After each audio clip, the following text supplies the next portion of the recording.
교재 89페이지입니다. 해 아래에서 행해지는 일을 사람이 능히 알아낼 수 없고 그 모든 것은 다 하나님의 손 안에 있습니다. 결국 사람은 모두 죽는 존재이므로 살아있을 때 기쁘게 살아야 할 것임을 말합니다. 또한 사람은 자기 재주만 믿다가는 낭패를 봅니다. 사람이 당하는 불행한 때는 예고 없이 찾아오기 때문입니다. 즉 인생은 인간의 생각이나 뜻이나 능력대로 이루어지는 것이 아니라 오직 눈에 보이지 않는 하나님의 손길에 의해 좌우되는 것이며 인간은 그 모든 것을 도저히 이해할 수 없음을 다시 강조합니다. 지혜는 충분히 좋은 것을 이룰 수 있지만 여전히 불완전합니다. 그래서 지혜에 대한 세상 사람들의 부당한 자세를 지적하고 세상 지혜가 불완전하여 실질적 능력을 제대로 행사하지 못함을 경계합니다. 우리가 어제 말씀 나눈 대로 이 전도서 7장 이후에는 지혜자에 대해서 계속 이야기를 합니다. 지혜자와 반대는 우매자입니다. 하나님을 마음 중심에 모시고 살아가는 지혜자가 있고 내 인생의 주인은 나다 이렇게 생각해서 살아가다 보면 결국 죽음으로 끝나는 인생은 헛된 인생이다. 그걸 살아가는 게 우매자다 이거죠. 그러니까 지혜자와 우매자 이 사이에서 하나님을 믿는 지혜자가 되라 하는 것이 전도서 전체의 교훈입니다. 그래서 오늘도 이런 주제를 가지고 하나님께서 솔로몬을 통해서 우리에게 말씀을 주십니다. 자, 우리 1절 말씀 함께 읽어봅니다. 시작.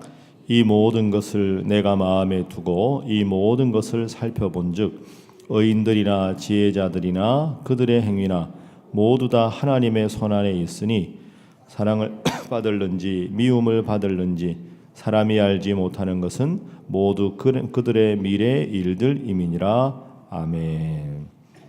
자, 중반절에 보면 그들의 행위나 모두 다 하나님의 손안에 있다 이런 표현이 나옵니다. 우리가 지난주 제가 말씀드릴 때 2장 24절 모든 것이 하나님의 손안에 있다. 그래서 첫 번째 기도 제목은 모든 것이 하나님의 손안에 있음을 기억하게 하소서 하는 기도 제목입니다. 말씀 그대로 하는 기도 제목이죠. 모든 인생의 것이 하나님의 손 안에 있다. 그러니까 우리 눈에 하나님 보이지 않지만 하나님께서 역사를 주관하시고 우리 눈에 하나님 보이지 않지만 하나님께서 우리 교회를 지배하시고 여러분의 가정을 지도하시고 여러분에게 하나님께서 지혜로 모든 것을 알려주시기를 원하신다 하는 거죠. 사실은 9장 1절 후반부에 보면 사랑을 받을는지 미움을 받을는지 그 미래의 일입니다. 미래는 어떻게 될지 모르는 거죠. 그럼 여러분 지금 우리가 현재 살아가는데 계속 미래를 향해서 나가지 않습니까? 그러면 미래를 살아가는 어떻게 될지 내가 사랑을 받을지 미움을 받을지 내 앞에 형통한 일이 많을지 곤고한 일이 많을지 그걸 우리는 모르는데 어떻게 미래를 살아가는 것이 가장 지혜자의 삶인가? 그 바로 모든 것이 하나님의 손안에 있다 하는 것을 마음에 기억하고 살아가는 것 그게 중요하다 하는 것이죠. 지난 주일날 설교 제목 여러분 기억하십니까? 예, 저 한번 따라해 보시죠. 해 아래 인생, 해 위에 하나님. 여러분 믿습니까? 이걸 기억해야 합니다. 해 아래 인생은 모두가 하나님을 믿는 사람이나 믿지 않는 사람이나 다 해 아래 인생입니다. 그렇지만 해 아래 살아가는 인생 중에 지혜자는 하나님을 믿는 사람은 해 위에 하나님께서 내 삶을 지키신다. 그래서 제가 그 비유를 들 때 연 비유를 들었지요. 연을 날릴 때 저 멀리 솟구쳐 날아가는 내 연과 내 얼레 사이에는 그 실이 잘 보이지 않지만 실로 연결되어 있을 때 연이 잘 날아가는 것처럼 해 아래 인생인 나와 해 위에 하나님이 연결되어서 하나님의 은혜를 고백하고 기도할 때 그게 헛되지 않은 지혜자의 인생이다. 오늘 말씀도 모든 것이 하나님의 손안에 있다. 이렇게 고백합니다. 여러분, 이 고백이 여러분 모두의 고백이 되시기를 주님 이름으로 축복합니다. 모든 게 하나님 손안에 있다. 이 말씀이 얼마나 위로가 되는지 모릅니다. 힘이 되는지 모릅니다. 그건 하나님께서 여러분을 지켜보고 계신다 하는 거죠. 하나님께서 지금도 모든 하나님의 손안에서 일이 일어난다. 그러니 우리가 하나님 앞에 어떻게 해야 되겠습니까? 이번 주 설교 주제가 이건데요. 형통할 때는 기뻐하고 곤고할 때는 왜 이런 일이 있는지 살펴보면 되는 겁니다. 그 말씀이 7장에 나오거든요. 7장 14절 한번 보시죠. 자, 7장 14절. 이번 주 설교 본문입니다. 14절만 읽어보죠. 시작. 형통한 날에는 기뻐하고 곤고한 날에는 되돌아보아라. 이 두 가지를 하나님이 병행하게 하사 사람이 그의 장래일을 능히 헤아려 알지 못하게 하셨느니라. 아멘. 이게 이제 사실은 괄호가 생략된 건데, 형통한 일에는 하나님 안에서 기뻐하고 곤고한 날에는 하나님 안에서 되돌아보아라. 왜? 모든 게 하나님 손에 있으니까. 그래서 미래 일을 우리가 알지 못하지만 앞으로 여러분 미래에 좋은 일이 있으면 형통을 주신 하나님 앞에 먼저 감사하고, 곤고하고 어려운 일이 있으면 하나님이 이 일을 통해 내가 무슨 생각을 하고 어떻게 생활하기를 원하실까 하는 걸 생각하는 것. 왜? 모든 게 하나님 손안에 있으니까. 그래서 혹시 이런저런 일이 있더라도 항상 하나님께서 여러분을 지키시고 하나님께서 여러분의 보호하심을 믿고 하나님 안에서 행복한 삶을 누리시고 기도하는 삶을 누리시는 여러분 모두가 될 수 있기를 바랍니다. 자, 두 번째는 3절 말씀입니다. 함께 3절 읽습니다. 시작. 모든 사람의 결국은 일반이라. 이것은 해 아래에서 행해지는 모든 일 중에 악한 것이니 곧 인생의 마음에는 악이 가득하여 그들의 평생에 미친 마음을 품고 있다가 후에는 죽은 자들에게로 돌아가는 것이라. 아멘. 중반에 이런 말씀이 있죠. 인생의 마음에는 악이 가득하다.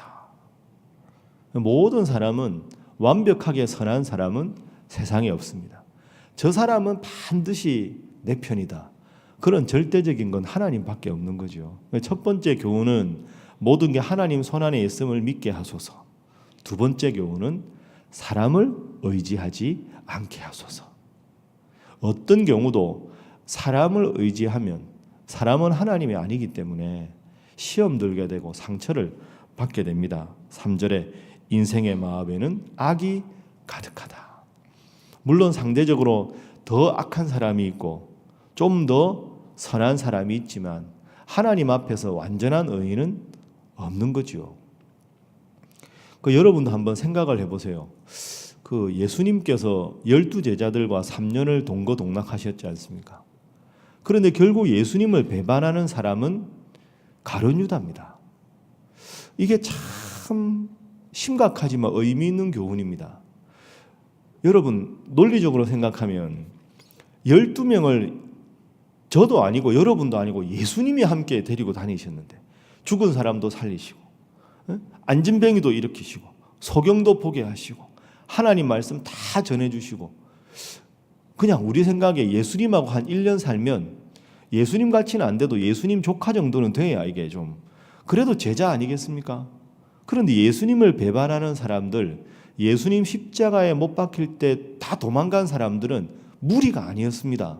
한두 번 예수님 쫓아오다가 그냥 집에 간 그런 사람들이 아니고 정말로 예수님을 3년간 모든 것을 다 보고 듣고 배웠던 핵심 중에 핵심 가룟 유다가 예수님 배반합니다. 수제자 베드로가 도망을 갑니다. 거짓말을 하고. 그게 무슨 뜻일까요?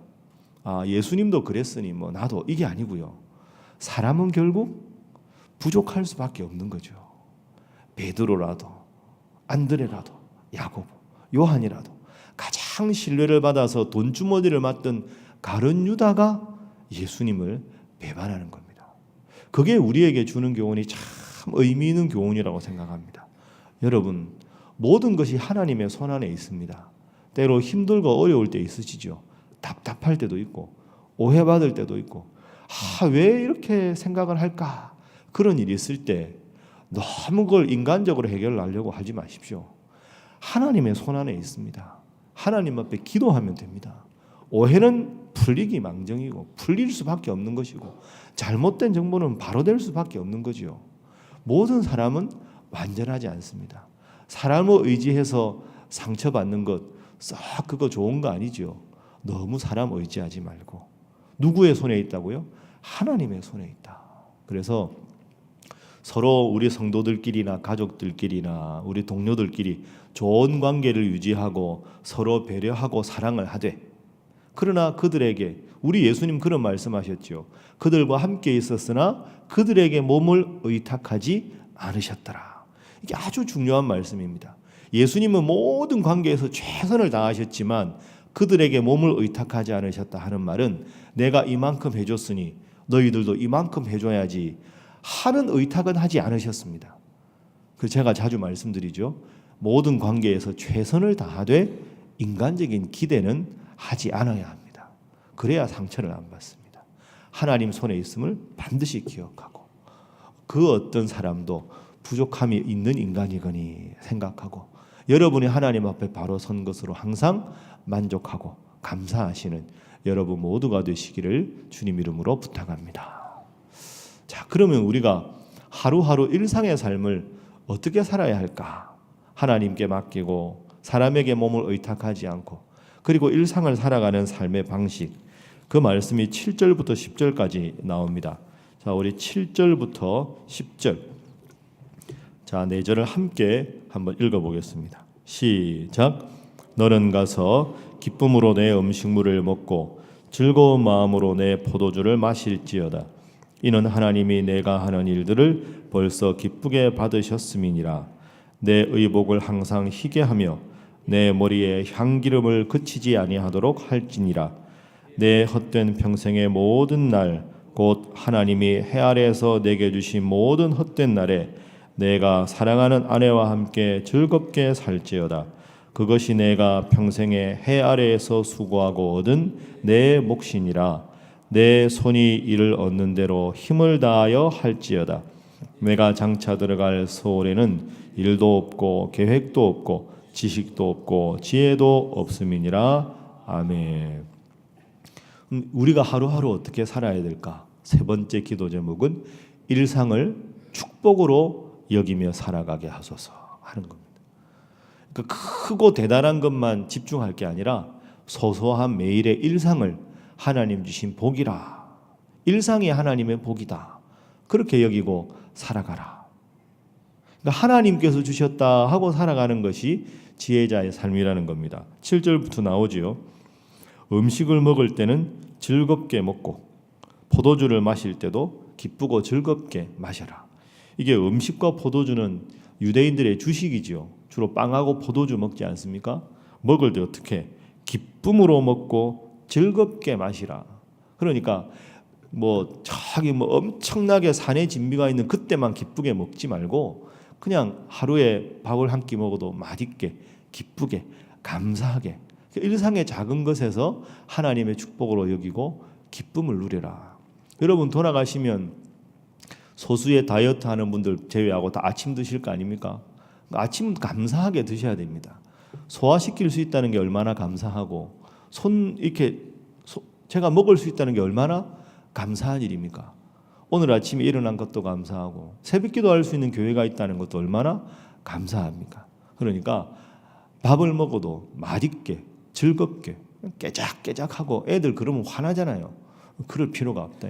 일상의 작은 것에서 기쁨을 누려라. 8절 의복을 항상 희게 하라. 이건 항상 단정하고 깔끔하게 옷을 입고 머리에 향기름을 바르라. 머리도 단정하게 일상에 항상 깔끔하게 단정하게 살아가라. 9절 내가 사랑하는 아내와 함께 즐겁게 살지어다. 솔로몬이 남자니까 이제 아내 이야기했겠지만 항상 가족들과 좋은 관계를 매일 유지하라. 그리고 10절 내 손이 일을 얻는 대로 오늘 해야 되는 일을 힘을 다하여 최선을 다해서 해라. 장차 들어갈 수월 죽고 나서 가는 지옥이나 음부에는 아무것도 못한다. 그러니까 솔로몬이 우리에게 제시하는 방식은 하나님의 손에 모든 것이 있다. 그 어떤 사람도 완벽하지 않으니 기대하지 말고 하루를 살아도 기쁘고 감사하게 살아가라. 여러분, 이 세 가지가 진짜 우리 삶의 원리 아닙니까? 이 세 가지만 우리가 잘 실천하면 제가 생각하기에 인생에 큰 문제가 없을 것 같습니다. 하나님 주신 하루 기쁘게 살고 감사하게 살고 밥 잘 먹고 가족들하고 잘 지내고 일할 때 열심히 하고 이것보다 더 나은 게, 그리고 이제 잘 때는 하나님, 오늘도 하나님 손이 저를 지켜주셔서 감사합니다. 그러고 잠들고 그렇게 하루하루 살아가면 이 얼마나 아름답고 행복한 삶입니까? 지혜가 멀리 있는 게 아니고요. 하루하루를 살아가는 내 삶의 태도가 지혜자의 태도입니다. 그러고 보면 저는 목사입니다. 저는 가정에서도 시간을 보내고 교회에서도 시간을 보내는데 교회에서 시간 보내는 게 훨씬 많습니다. 저는 여러분들하고는 이렇게 잠깐 만나잖아요. 저는 참 감사한 게 부목사님들이 감사합니다. 제 아내하고 있는 시간보다 부목사님들하고 있는 시간이 더 많은데 이분들하고 저하고 마음이 안 맞으면 얼마나 힘들까요? 우리 교회 부목사님들 다 훌륭한 분들입니다. 제가 참 이분들하고 동역하는 게 얼마나 큰 힘이 되는지 모릅니다. 물론 집에 가도 행복합니다. 애들도 뭐 좋고 아내도 다 좋은데요. 저는 설교 준비하면서 진짜 나는 하나님이 복을 주신 사람이다.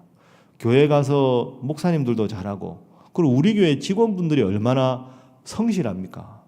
항상 일찍 출근해서 정시에 출근하는 분이 별로 없습니다. 일찍 출근해서 눈에 안 띄게 일 다 하고요.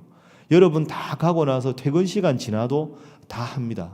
사무국장님부터 경비선원 집사님부터 식당 권사님부터 전부 일을 너무너무 열심히 잘합니다. 이런 교직원을 제가 뽑은 것도 아닌데 함께 있다는 게 얼마나 감사하고 집에 가면 편안하고 행복하게 해주는 가족이 있는 게 얼마나 행복합니까? 그리고 제가 뭐가 잘난 게 있어서 신일교회 담임 목사가 됐겠습니까? 생각하면 생각할수록 감사할 것밖에 없는 것이죠. 사랑하는 여러분, 이게 하루하루를 살아가는 방식입니다. 크고 위대한 것만 간절히 구해서 그것 응답했다고 하나님 앞에 감사할 그런 거 놔두시고요. 일상의 작은 것, 자고 일어나고 깨고 눕고 숨쉬고 말하고 행동하고 만나고 이 모든 것이 하나님의 손안에 있고 하나님께서 은혜를 주셔야 가능한 일이다 생각하시고 오늘 하루도 은혜 안에서 승리하시는 여러분 모두가 되시기를 주님 이름으로 축복합니다. 함께 기도하겠습니다. 하나님, 모든 것이 하나님의 손안에 있음을 고백하게 하시고 사람을 의지하지 않게 하시며 일상을 하나님의 복으로 여기며 오늘도 감사함과 기뻐함으로 살아가는 하루 되게 하여 주옵시고 그런 우리 교회가 되게 하시고 가정이 되게 하시고 직장이 되게 하여 주옵소서. 위에서 기도하시고 우리 평창올림픽 잘 마무리될 수 있도록 위에서 기도하시고 우리 해외에서 사역하신 우리 선교사님들과 그분들의 사역을 위해서 노명섭 선교사님의 건강을 위해서 다 함께 주님 앞에 기도하겠습니다. 주여 믿습니다.